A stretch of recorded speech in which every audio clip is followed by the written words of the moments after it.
And so I just ran it out because he's only 26. I ran it out. I don't know, what was it, 75 if you scroll down? Is that accurate, Barry? Is my assumption there accurate? Yes, it is. Okay. So at age 50, that 1200 that he just spent in cash would have turned into 12,663. That's right. And this is why we talk about lost opportunity cost. Right. Cash is a lost opportunity cost. Yeah. And so while I was out jogging, that famous or infamous, depending on your point of view, comment that Bill Clinton made to George Bush, it's about the economy, stupid. I was out jogging yesterday and I said to myself, Eric, it's about the opportunity cost, stupid. And that's why I came home and built this. So if you click on the other tab where it shows 30,000, I already have this in a presentation that I gave to some mortgage loan officers the other day, and I showed the same difference. I won't go through each of those, but the cost of the car, I used 30,000 as an example.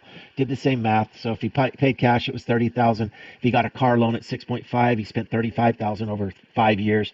And if he used the same account, this young man, because that young man had told me the reason he was starting this was so that in 5 years he'd have enough saved up to buy a $30,000 car. So I'm using the exact same young man, and so his car would have cost him 26,000. Is that accurate? What I've done there also? How did you arrive at 26? So I've got him earning 4.76, and with mutual trust right now he's paying 5.25 to borrow. So he ends up earning 7,853 in interest on his 30,000 over 5 years. Yep. He ends up paying back from the borrowed at a higher interest rate, obviously 5.25.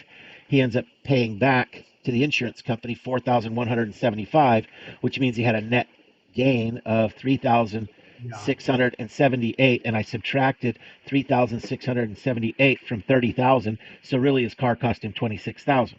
Yeah. That's one way to say it. The other way to say it is you still paid 30,000 for the car, but you now have an extra 3,678 of cash value in your policy. Okay. Very, Yep. very well. Either way. Yep. Okay. And so then what I do is I did the same concept I did before with this at year 6, his 37,853 becomes 39,655, assuming he lives to be 40. That's now 47,000, 45, 60,000, et cetera, et cetera. So once I had that figured out with the young man, I jumped back over into the other tab, which is the 250. I want to pause you real quick. We're Yeah. going to get this, but I just want to tell a funny story real quick. Some of you out there know Garrett.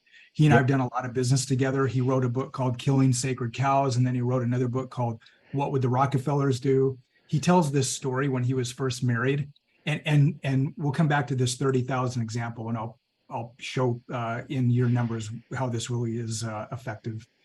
But he used to get frustrated with his wife. Like they'd go out to dinner and she'd order a glass of wine and he would start doing the math. He'd like, okay, that glass of wine was $16. If I compound interest that with 7% over the next 30 years, like that glass of wine cost me $2,200. So so we don't want to be that crazy about it. But his point was the time value of money. Yeah. And what you're showing here is that 30,000 now running through the policy over this time frame, 50 years, it costs him $306,000. Right. And that's what we're talking about. The time value of money. You don't want to like cheapen your life because of this and get crazy like Garrett did early on in his marriage. But you do want to think about this when you're buying cars. You want to think about this when you're making potential investment decisions or you're going to use cash for a purchase. Because what Eric's doing here is showing that the time value of money. So now you've put it into a $250,000 scenario, and this is going to look scary because at the end of 33 years, you're talking a lost opportunity cost of 1.3 million, Well, the right? guy's 63, so let's just say at age 85, because he's got Sure. good genes. He says so. It's still 800,000, and for a guy that Yeah. makes 100,000 a month, he might say, no big deal. But I bet you there's somebody in his family that would love to have that if he Yeah. And if he and passes away at 85. that's right. And what's the death benefit on this policy? I'd have to look it up, but that's right near 6 million. Yeah. Oh, So growing from about at age 63, it's yeah, about 3 million, and by the time he's 85, it's about 5.5 or 6 million, if I recall correctly. right. So not only would he have more money in cash value with the time value of money, but he would also be able to leave an extra 5 or 6 million behind to his beneficiaries, So can you which talk to that, Barry? Because I thought through that and I didn't know how to model it, but I know that the more cash value there is, that because it's a subset of death benefit, forces the death benefit to grow. Do you know what that percentage is that it forces the death benefit to grow it by? depend it that's the problem. It depends on the structure, the company, the health rating, and the age. So stuff I'm So not going to have available to me. well, what you should do is you show the client the illustration and just show them the age 85 death benefit number. Okay. Yeah. Just keep it that simple. Use the illustration you've already created. Okay. Yeah. And look, this guy is going to have some estate problems, and the life insurance can help with that. He might have some asset protection problems. The life insurance policy can help with that. All these things are what the policy allows him. So we're talking about multiple benefits in one place. The lost opportunity cost right here, this is huge, but I get it. These guys that have cash, they make a lot of money. That's what they want to do. When they see Right. something like this, if money is really important to them from a planning perspective, from a lifestyle perspective, it's so much better to run it through the policy because of exactly what you're showing. Well, and max out the savings portion, the cash value, the PUA, and every single policy as soon as possible at the beginning of their yearly cycle. So in his case, this thing's built. His target premium is 300, but the way I built it, he can put up to 500,000.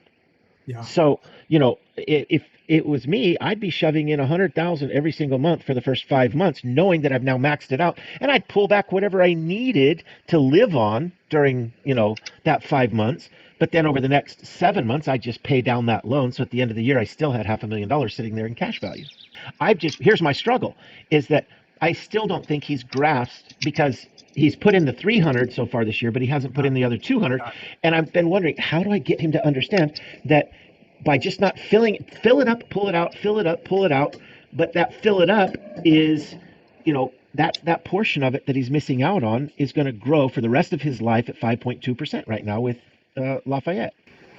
Yep. Show him this. Yep. So thank you. Yes, I just wanted to verify it was accurate before I went and showed it to him. So I came to you, Barry. Thank you.